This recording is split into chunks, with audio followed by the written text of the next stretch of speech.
Welcome back to a new episode of Season 8, Episode 2 of Atelier 1121 podcast. And I'm your host, Antavia Roulette, and it is March 2025. Yes, this year is going pretty fast already. Our next guest is a Harlem Siren with Rock Roll Tendencies. At the dawn of her new album, Human Form, the pleasure is literally ours to introduce you to Ziarra. Hi, Ziarra. Welcome to the show. Please let us know who you are. Hello. I am Ziarra, a singer from Harlem. Tell me about Human Form and where did the album title come from? So, it's interesting. Human Form came about because I was thinking of why, I was pondering to myself, like, why am I on social media? And how would I like to use social media to project ideas? And so in this thought process, I came down to the fact that I'm just documenting my human experience. You know, as temporary as it is, that is pretty much what this is documenting the human experience. So I said, well, Ziarra Human Form, this is the human form version of what I can deliver and what I can express. And so the handle became Ziarra Human Form for that reason. And then I said, wow, I think that the album title is exactly that. All of the components in the album really connect to the temporary human experience. And that's how that came about. Do you feel like because of social media, you've been able to engage with your fans and those who admire your work more than you would without it? I definitely agree. Yes. It's beautiful because I feel like it has connected me to people who are on the same wavelength and also people that I may never get to meet on a regular day-to-day basis. You know, people from all over the world. So it's beautiful for minds to come together. And it's been a beautiful tool and resource and just a beautiful hang, you know, a lot of amazing people in the world, so it's nice to be connected to them. Speaking of connections, that is how I stumbled upon you and your energy and your live interactive sessions in your studio. Can you tell us more about that? Yeah, so pretty much the way that came about was I had already recorded a few songs and have released them as singles. And the energy was so cool, and I thought to myself, wow, because I have decided to make an album, I knew that I wouldn't be performing much at all. You know, I thought to myself, I said I have two options. I can either go complete hermit mode, which is definitely, you know, right up my alley, and work and create an album and then express it, or I could bring people along for the entire journey. How many sessions have you had? So let's see. I think I had a total of 6. I think it was 6, 5 or 6. So we had one full band, which was the one that you came to. So one full band session. Then we had strings sessions, a few of those. We had horns, vocals. Yeah, pretty much. We created an amazing moment that I felt like. It's something that I'm really passionate about in terms of having art be communal at all times. And even within my live shows, that's something that I love to do, which is to engage with the crowd and us to create things together, you know, from pretty much wherever everyone is at that moment when the show is happening. That's what I want us to keep. So one of the songs on the album is called Authenticity. And during one of my live shows, I created a song on the spot with everybody that was there in the audience. And so I had everyone just yell whatever words they wanted to, whatever was coming to their mind. And so, we created a song on the spot, and that song I finished, and now it's on the album. So I really believe in art being communal and us finding each other through each other. Do you know when it was or where you were or what happened that made you do this, go into music and say, this is what I want to do. This is my passion. This is my breath. Yes, absolutely. Well, you know, it's kind of hard. I feel like it wasn't really a singular moment. I feel like I was placed I was placed here with my upbringing, me being surrounded by people who are artists and musicians and people that value music and value music in a historical sense. You know, these little keepsakes of our legacies is what we listen to. So growing up and listening to all different types of genres and just being placed in a space where I have no choice but to acknowledge the music and to acknowledge our history, our melodic history. It kind of felt like there was nowhere else for me to be. And even with other interests that I have had, none of them overpowered the innate feeling of voice and of words and lyricism and thought and poetry and all of these things. They just were natural. I guess it was the natural habitat for me. Do you know what singer inspired you the most? Who really just shakes you to the core? Wow. Now, see, this is a very difficult question. Very difficult question for me. Wow. Okay, so I don't have just one. Okay. And let's do three. Can you do three? Okay, three. Okay. I'm not sweating. Don't worry about me. Okay, hold on. I mean, there's so many greats. There's so many greats. Absolutely. So I think Johnny Mathis, I love. He is deeply embedded in the soundtrack of my world. Being a favorite of my grandma, she put me onto him, and we would listen to him all the time. So he's definitely one of them. Ella Fitzgerald is definitely another vocalist that I absolutely just love and admire. She's truly a gem. And let's see. Wow. See, because the third one is difficult. You know what I mean? This is the one that ties everything together. Yeah. Let's see. Growing up, I really loved Barbra Streisand. Yes. She was a truly phenomenal vocalist, is a phenomenal vocalist. And iconic. Just, like within, I don't know, Jackie Wilson, I love to death. Shirley Bassey, I love to death. I feel like, Anita Baker, I don't know, just the list goes on. In terms of, like, if I were to say, like, a favorite female vocalist that I'm like, oh my God, like, every time when I hear this person, I just get chills, it's Martha Wash. In terms of, like, if I had to pick a person, but in terms of inspiration and growing up with them, and, I don't know, it's a very hard question for me. You can already hear me going in circles. No, I mean, because we can go on and on and on, and then we go into albums and individual songs and LPs and collaborations. I mean, some people's discography is as long as our lives, right? Yeah. And we didn't get into like Earth, Wind, and Fire yet. We didn't get into we didn't touch the 90s at all. So we are about to have a documentary on our hands. Okay, that's what's about to happen. Tell me, how long have you been working on the album Human Form?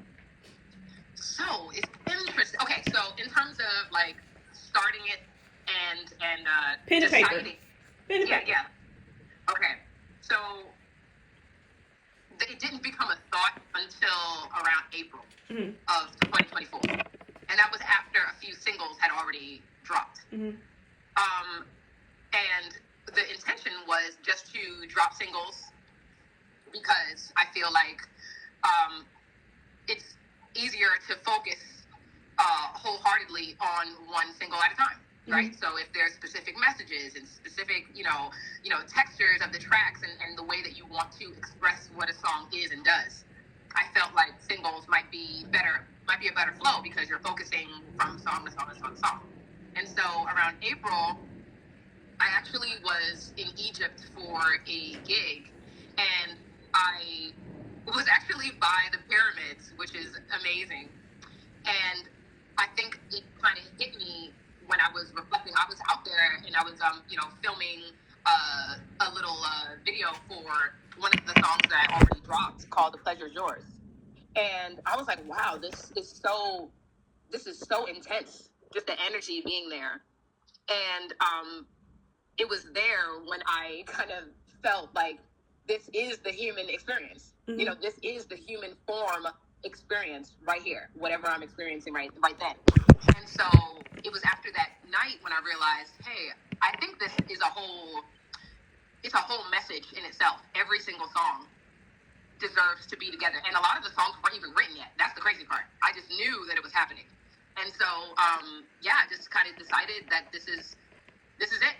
It's a package that deserves to be together. So when you were by the pyramids, did you ask for a message, or did it come to you?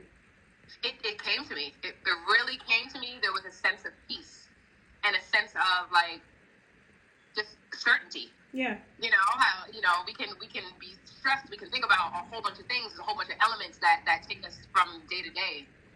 But being there and knowing that I'm just there was when I realized, like, hey, this is the point. This music is the point of why you're here. You know, this is it. I'm about to sing a song out here that I wrote, which is, connected to the earth and everything beyond, And I decided there, like, yeah, this is the moment. It makes sense. It's truly the calling of like, hey, you don't have to look any further than what you already have. Tell me about your band and your production team. Yeah, so I pretty much the way it goes is I write songs, and they just come to me like songs do, and then my production partner Mario Castro, we work on all of my music together. Like every single song that I have released, every single song that I will release, we are a team, and we are bringing forth all of these ideas. He is an amazing arranger, saxophonist, producer, and together we create all of this stuff from scratch. Yeah. So you can tell by the connection that you two have, the stream of consciousness, and the way the music you don't even have to say full sentences when you two are together. It just, you understand each other, and it's beautiful to see you two work together, and you and the entire band. Yeah. Thank you so much. That's a beautiful thing to hear, for sure.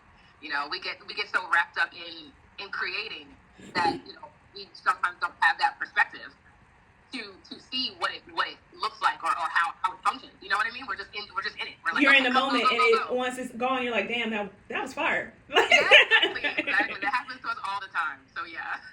So, how has Ziarra grown since you released You on YouTube compared to who you are now? You guys can see the You music video on YouTube. It's streaming, so make sure you go follow her on YouTube. So tell me, compared to yourself then and yourself now, who is performing the pleasure is yours, how have you grown? Wow. So what's so beautiful is that I feel like in the process of creation that I have experienced. So from that song to where I am now, it almost feels like I'm doing a full circle to come back to specific elements of that time. So I've always been very, very much into set design, into, just having fun, joking around, comedy, all the things. It very much is a part of me every single moment, right? Mm-hmm. And so, also when it came to the catchiness of that song, I am a person that really loves writing a catchy hook. I feel like it's not a song of mine if the song does not have a catchy, almost pop-esque hook, no matter the genre. So that song specifically was a more electronic dance song. Yes. Right? Very fun. And I feel like with The Pleasure Is Yours, getting all the way from there to here, The Pleasure Is Yours also has a pop-ish kind of sound in terms of the melody, but also is backed by a more powerful arrangement, being more of a rock ballad that needs to be just, you hear it and you're like, okay, this needs to be blasting in whatever speakers. You know what I mean? Like, this is an epic track. And it was written that way on purpose. I wanted it to be overwhelming, an overwhelming sense of love, an overwhelming sense of just awe almost. You're just overwhelmed with your beauty and your magnetism and your natural state. Pretty much, I want people to be obsessed with themselves and to honor the love that other people feel for them. Like it is something it's a gift that keeps on giving to people. And so I feel like now I'm at a point where I'm understanding that the era of you and the era of Pleasure Is Yours is the same thing. Now I'm building sets that support the whimsical nature that I have within my own creativity, and also, the catchiness of the tracks, the impactfulness of the tracks, all of that really goes hand in hand. So it's like, I feel like within my eras, I have leaned into one thing, one attribute at a time. And now I'm finally at a point where all of them are able to live at one time to project human form and to project all of the songs that are within. The next question, tell me about the release party and the release of the album on April 11th. Wow. Okay. So I am so excited. I'm so excited for this. The album is dropping April 11th and is going to be the first time that I'm playing a lot of these songs live. Since recording all of the songs, there are some songs that people have never heard. There are some songs that people have heard. There's a song that I wrote 10 years ago, and I released on YouTube a little acoustic version of it. And people, they love that song. And so that is going to be on the album. So there's such a mix of introductions, right? Of how people have found me. And the different eras that people have found me in is on this record, which is beautiful. But it's such a fresh perspective, because a lot of it, again, like I was saying, was not written before April of 2024. So there is a lot of new music that people have witnessed me create on the spot, whether it's coming to the live sessions or playing it at a show or whatever. So it's going to be beautiful to hear a lot of these songs for the first time live. And the show is going to be at Garage Sale Vintage, which is a vintage shop on 26th Street in Chelsea.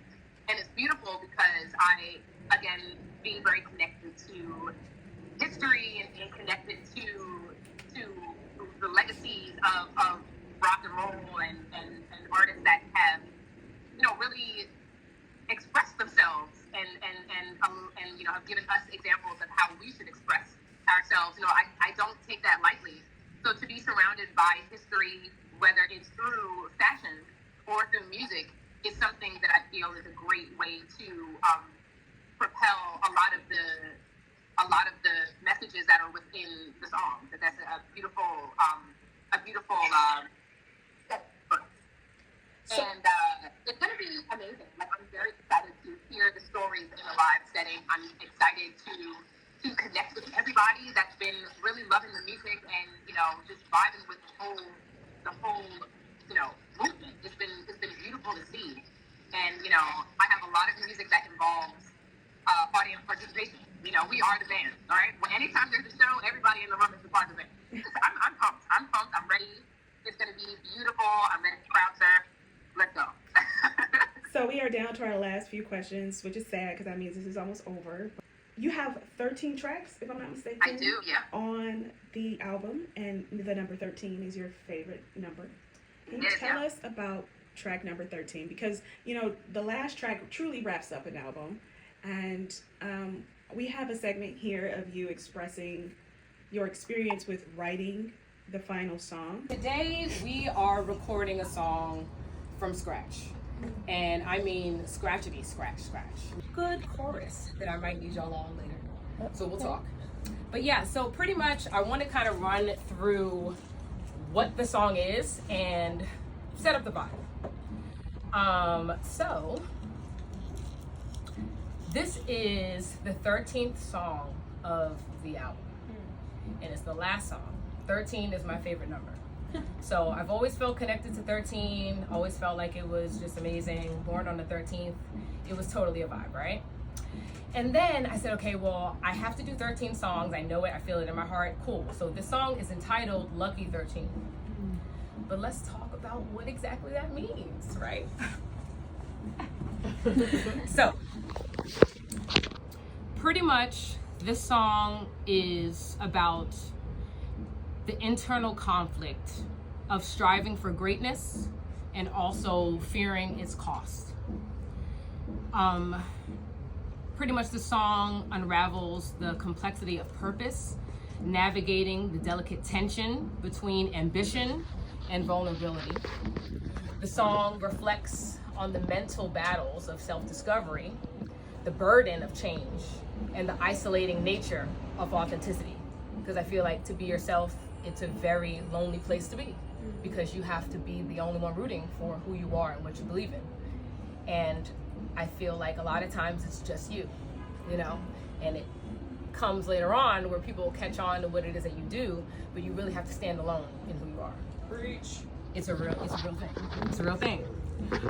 So Lucky 13 is both a confession and an anthem for those who wrestle with the fear of their own potential, daring to embrace the transformative journey into greatness. It's hard to choose between the two. You know, do you do something scared shitless, or do you hide in the shadows because it is more comfortable? And every day you choose one or the other. Yeah. For you to take some time, just a moment, to tell us how you closed out the album. Wow, so it's interesting because I felt like I knew that 13 songs was going to happen, right? And I was sitting on 12 for a while, and I was feeling a little nervous because I knew that when it comes to songwriting specifically and the way that I do it, I have to be listening very carefully to my surroundings, to my own thoughts. I have to be hypersensitive and hyper aware, because I know that if I'm not listening and if I'm not being aware, that I won't catch it. So I knew that I had to really take seriously absorbing what was going to be said to me. You know, that's what a lot of these songs feel like. It feels like it's a transfer of information. And so it's interesting because even at that last session, I still did not finish the song. I only had one verse with zero melody, and I only had the chorus. So I knew what I was going to say. I knew what the song was about, but I also did not really have I didn't have the full foundation of where it was going to go. So the song is called Lucky 13. And the reason why I called it Lucky 13 is because for some, 13 is a lucky number, and for some, 13 is not a lucky number. And the song is about being afraid of your own greatness. It's about being gifted the greatness that you have, but also being afraid to use it, because if you reach the end of your journey, then it ends. Yeah. You know what I'm saying? So it's like, okay, well, why should I rush to use my gifts if that means that it's all going to be over, right? And it's an interesting question that I have, where I'm asking it within the song, you know, just talking about how the good people that we have surrounding us seem to pass way too soon, you know, and the people that are, you know, conniving and evil, they almost seem to be thriving, right? They seem to be staying here on earth longer. And, you know, it feels like a push and pull of, damn, this is a great thing that I have, the great vision. All these things are just so great and can inspire so many people. But the sooner I say it, the closer I am to everything ending, right? Because once you achieve your mission here on earth, that's it, right? At least to a human, again, in human form, right? Dealing with the unknown, dealing with the limitations of being a human. So, you know, there's a lot of duality in your service, or being of service here on earth, right? Mm-hmm. And so with that song, it really it displays the push and pull within your own confidence and your own world and your own work within this world, right? You know, when I'm saying, like, am I making real change, or is it all in my mind? You know, these are questions that I'm asking about you know, what all of this means. Yeah. You know, what all of this means, and what does it mean for you to achieve greatness? You know? And so the chorus, you know, I say, some days I'm scared of being great, and I think I know why. The good are the first to die. So not even making it to, how can you even achieve greatness if once you achieve goodness, it's over? Yeah. You know what I mean? Why would I even try for greatness? Yeah. You know? So, I think it's something that a lot of people deal with, especially people that are very introspective and, really see more than what they are given, being here on Earth. And that's what it's about. It's almost like a support for the people that are seers. So my final question to you, well, before I get to the final question to you, I just want to say that Atelier 1121 podcast, we reach out to artists because we see you, we love what you're doing, we recognize the greatness within you, and we want to let you know we believe in you and we want you to trust in yourself and keep going. Thank you so much for sharing your art and your talent and your messages with us. And that leads me into my last question, which is, if someone wants to follow you or listen to your music or communicate with you, how would they do that? Wow. So I am always accessible. I try to be as much as I can. So on my Instagram, which is Ziarra Human Form, TikTok, Ziarra Human Form as well. You can also go to my website, ziarrahumanform.com, which I'm building a lot of components there that are very interactive and a lot of behind the scenes of the album and the music, and almost leaving a diary behind of the evolution of these projects. So I am very excited to launch that, and I'm everywhere on Amazon Music and Spotify, Apple Music, Tidal, all of the anywhere you stream, you will be able to find me, and we'll be connected forever. Thank you so much for coming on Atelier 1121. It has literally been a pleasure. Thank you so much for having me. It's beautiful, and I hope to have many, many more.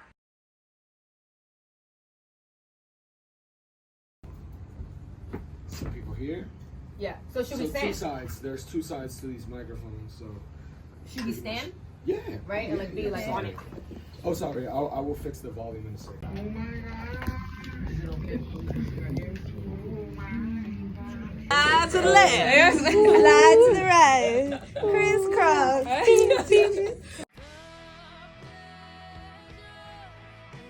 I'm Ziarra, and you are listening to Atelier 1121.